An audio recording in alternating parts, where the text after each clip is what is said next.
Israel का एक बार फिर से लेबनान पर बड़ा हमला। लेबनान की राजधानी बैरूत को निशाना बनाया गया। बैरूत हमले में 40 से ज्यादा लोगों की मौत का अंदेशा है, जिसमें मरने वालों में 3 मूक बधिर भी शामिल है। लेबनान पर इजराइल ने हमला किया है और यह हमला जारी है। बैरूत शहर पर एक हमले में 40 से ज्यादा लोगों के मारे जाने की आशंका जाहिर की जा रही है। इजराइल की तरफ से हिजबुल्लाह के ठिकानों पर लगातार हमले किए जा रहे हैं और अब तक मिली जानकारी के मुताबिक इस हमले में 40 लोगों की मौत हो गई है।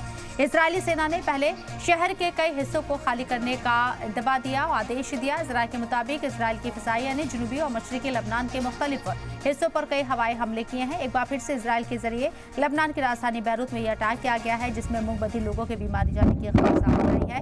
और धमाके की आवाज आप सुनिए, कितना जोरदार ये धमाका था जब अटैक किया गया। यहाँ राजधानी बैरूत के अंदर यह अटैक किया गया है और इस धमाके के बाद से किस तरीके से यहाँ ब्लास्ट हुआ है। लेबनान की राजधानी बैरूत को निशाना बनाया गया है। एक हमले में 40 से ज्यादा लोगों के मारे जाने की खबर है। इजराइल की तरफ से हिजबुल्लाह के ठिकानों पर लगातार हमले किए जा रहे हैं और एक बार फिर से इस हमले को अंजाम दिया गया। इजराइल के जरिए 40 लोगों के मारे जाने की खबर है और साथ ही साथ कुछ मूक बधिर भी इसमें मारे गए हैं। इस अटैक में अब तक जानकारी के मुताबिक इस हमले में 40 लोगों की मौत हो गई है। इजरायली सेना ने पहले शहर के कई हिस्सों को खाली करने का आदेश दिया था। इजराइल के मुताबिक इजराइल की फिजाइया ने जनूबी और मशरकी लेबनान के मुख्तलिफ हिस्सों पर कई हवाई हमले किए।